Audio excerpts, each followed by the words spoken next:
नमस्कार दोस्तों, स्वागत है आप सभी का ऑनलाइन अड्डा फर्स्ट यूट्यूब चैनल पे। इस वीडियो में हम बात करेंगे एक बड़ी अपडेट के बारे में जो कि संबंधित है 30,000 प्लस 16,500 शिक्षक भर्ती को लेकर विस्तृत नोटिफिकेशन यहाँ से जारी कर दिया गया है। इसके अलावा अगर बात की जाए शैक्षिक योग्यता के बारे में, साथ ही चयन प्रक्रिया, परीक्षा और भी तमाम इन सवालों को लेकर, तो चलिए दोस्तों वीडियो शुरू करते हैं। वीडियो को लाइक कर दें, साथ ही शेयर कर दें और चैनल को सब्सक्राइब करना बिल्कुल ना भूलें।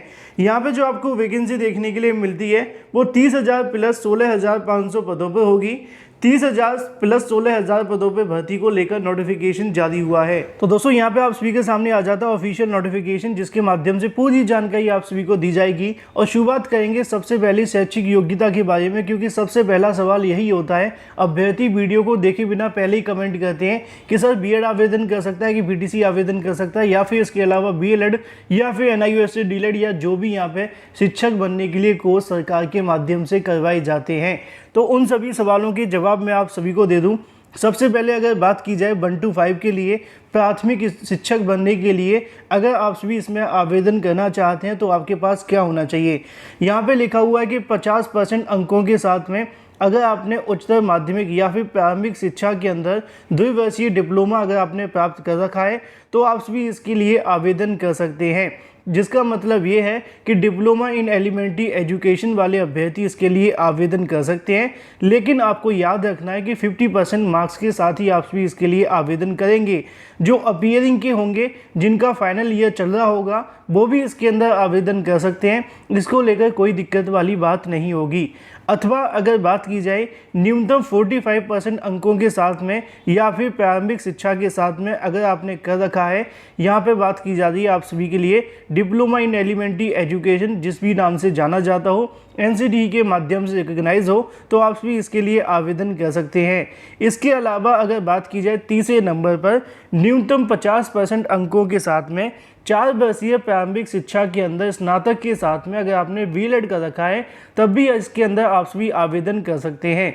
इन शॉर्ट अगर कहना चाहूँ तो डीएड वाले अभ्यर्थी, डीएलएड वाले अभ्यर्थी, इसके अलावा अगर बात की जाए बीएलएड वाले अभ्यर्थी 1 to 5 के लिए आवेदन कर सकते हैं। लेकिन अगर कोई आवेदन नहीं कर सकता है तो वो है बीएड वाले अभ्यर्थी।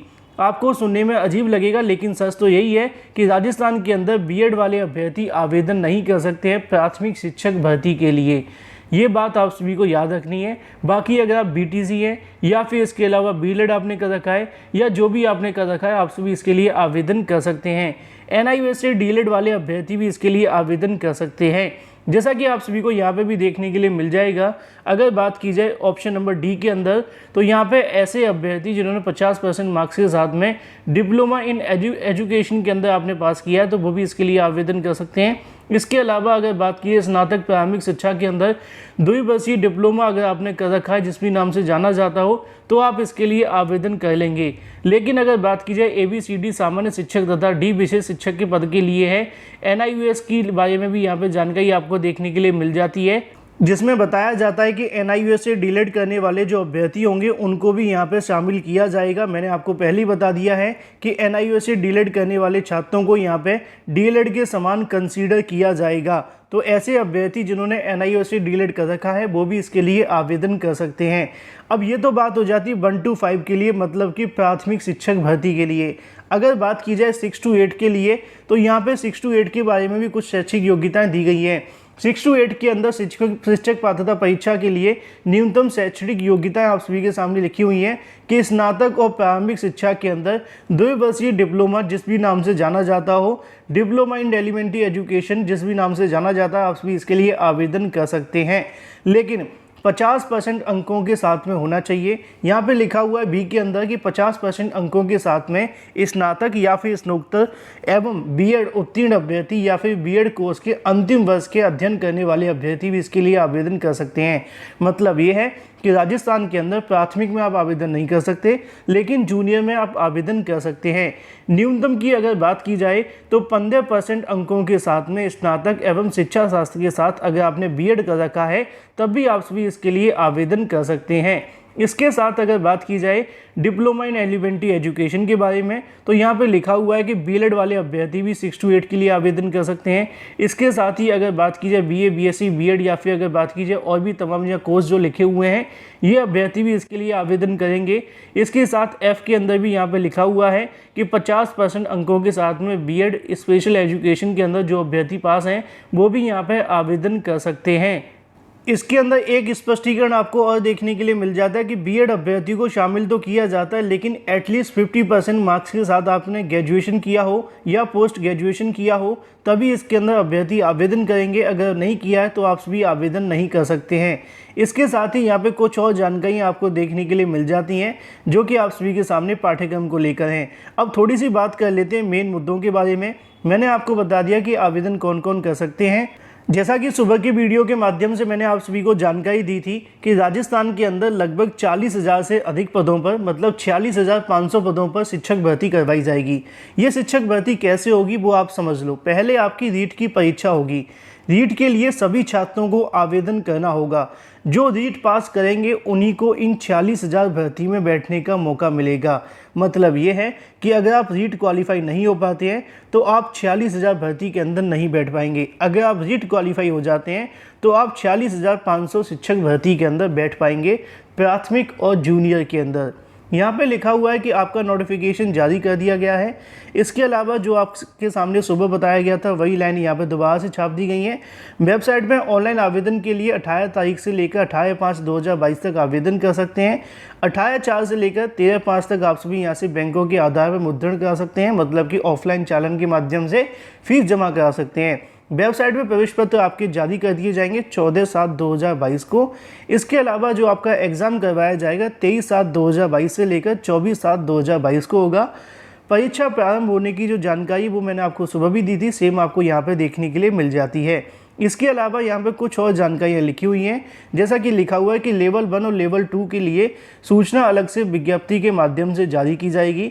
ऐसे अभ्यर्थी जो कि इस भर्ती के अंदर आवेदन करेंगे, रीट परीक्षा पास करेंगे, उनको दूसरी परीक्षा के अंदर बैठने का मौका मिलेगा। यहाँ पे लिखा हुआ है कि आपको आवेदन कैसे करने हैं, आवेदन करने के लिए आपसे क्या क्या शुल्क लिया जाएगा, इसकी जानकारी मैंने आपको सुबह ही दे दी थी। इसके साथ ही अगर बात की जाए आवेदन करने की कुछ शर्तों के बारे में, तो इसको आप सभी स्वयं पढ़ सकते हैं। पढ़ने के लिए आप सभी हमारे टेलीग्राम चैनल को ज्वाइन कर लें, जिसका लिंक आपको वीडियो की डिस्क्रिप्शन में मिल जाएगा। अगर आप वहां से ज्वाइन करेंगे तो आपको नोटिफिकेशन सारे मिलते रहेंगे।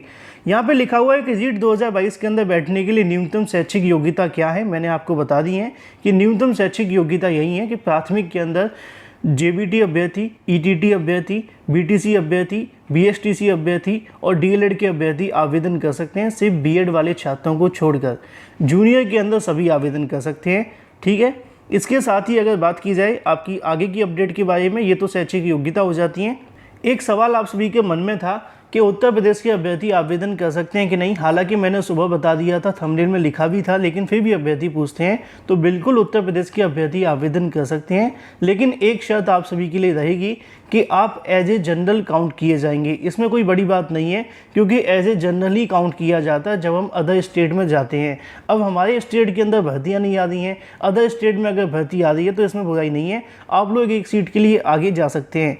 यहाँ पे आप सभी के सामने एग्जाम को लेकर जानकारी आ जाती है कि रीट 2022 की जो परीक्षा होगी वो कैसे होगी।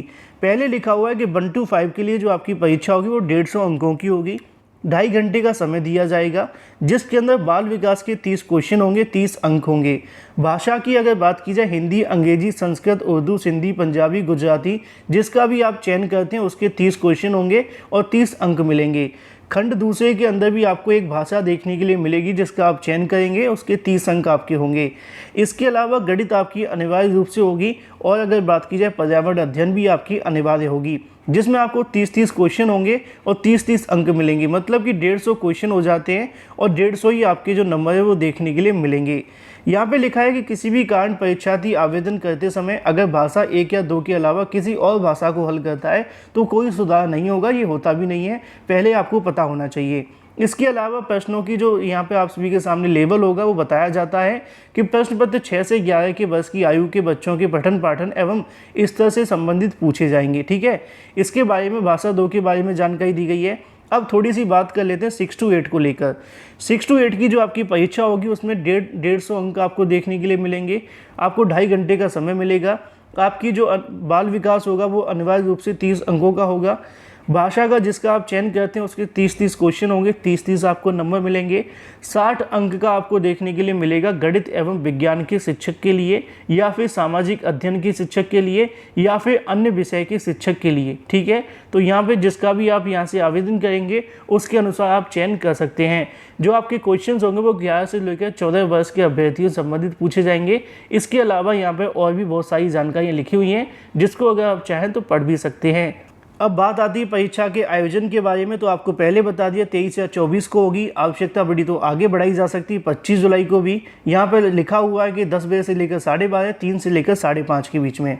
इसके अलावा अगले पेज पे आपको जानकारी देखने के लिए मिल जाती है आपके क्वेश्चन पेपर के बारे में कि आपको कैसे क्वेश्चन पेपर मिलेगा, कैसा होगा, मल्टीपल चॉइस होगा। इसके अलावा OMR सीट के बारे में जानकारी दी जाती है जिनको मैं आपको बिल्कुल भी पढ़ करके नहीं बता सकता क्योंकि काम की चीज़ें आप सभी के लिए ज़्यादा नहीं है, बस आप सभी एक बार पढ़ लेना। अगर आपने पहले एग्ज़ाम दिए तो कोई दिक्कत वाली बात नहीं है। यहाँ पर अब बात आ जाती है न्यूनतम कट ऑफ के बारे में कि कितना कट ऑफ आप सभी का होना चाहिए। कट ऑफ के बारे में आप सभी को बता दें कि कम से कम आप सभी को 55 से 60% लाना ही होगा, जो कि आप सभी के लिए अनिवार्य होगा। अगर बात की जाए जनरल के लिए जिसको अनरिजर्व कहा जाता है तो 60% आपका होना चाहिए। ST के लिए 55% होना चाहिए। इसके अलावा अगर बात की जाए SC ST OBC या फिर EWS या फिर MBC के लिए 55 होना चाहिए। उत्तर प्रदेश के सभी अभ्यर्थियों के लिए 60 ही होगा। ठीक है, उत्तर प्रदेश या फिर अगर राजस्थान से बाहर के अभ्यर्थी हैं उनके लिए 60% का ही होगा, इससे कम नहीं होगा। समस्त श्रेणी की अगर बात की जाए तो 50 होगा। इसके अलावा दिव्यांगजन या फिर अगर बात की जाए और भी छात्रों के लिए उनके बारे में लिखा हुआ है, लेकिन उत्तर प्रदेश के अभ्यर्थी सिर्फ जनरल का मान करके चलें, बाकी आपको देखने की आवश्यकता नहीं है। अन्य आवश्यक दिशा निर्देश आपके सामने लिखे हुए हैं कि आपको ईमेल आईडी देना आवश्यक होगा, फ़ोन नंबर देना होगा, वही दीजिए जो आपका सही हो, गलत आपको देने की आवश्यकता नहीं है। इसके अलावा यहाँ पे लिखा हुआ है कि किस वेबसाइट के माध्यम से आप सभी आवेदन कर सकते हैं। ये आपको वेबसाइट देखने के लिए मिलेगी जिस पे आप सभी को आवेदन करनी है। तो जैसा कि आप सभी ने यहाँ पे पूरी की पूरी शैक्षिक योग्यता और भी तमाम सवालों के जवाब जान लिए हैं, लेकिन अगर बात की जाए 30,000 प्लस 16,000 भर्ती के बारे में, इसका जो नोटिफिकेशन आपको देखने के लिए मिलेगा, पहले आपको रीट की परीक्षा क्वालिफाई करनी पड़ेगी। आप जब रीट की परीक्षा को क्वालिफाई कर देंगे उसके बाद में लगभग 30,000 पदों पर आपकी वैकेंसी देखने के लिए मिलेगी जो कि प्राथमिक प्लस जूनियर की होगी। इसके अलावा 16,500 पदों पर लेवल 2 मतलब कि जूनियर भर्ती अलग से करवाई जाएगी, जिसका नोटिफिकेशन पहले जारी हुआ था लेकिन बाद में परीक्षा रद्द कर दी गई थी। तो ऐसे अभ्यर्थी जो कि कहीं ना कहीं चाहते हैं 40,000 शिक्षक भर्ती के अंदर बैठना, उनको रीट क्वालिफाई करना अनिवार्य होगा। रीट क्वालिफाई करने के बाद आपको 46,000 भर्ती में बैठने का मौका मिलेगा। मुझे उम्मीद है कि आप सभी के सभी सवालों के जवाब मिल गए होंगे। अभी भी आपके मन में कोई सवाल है तो कमेंट करके पूछ सकते हैं। फिलहाल इस वीडियो के माध्यम से इतना ही। Thank you for watching.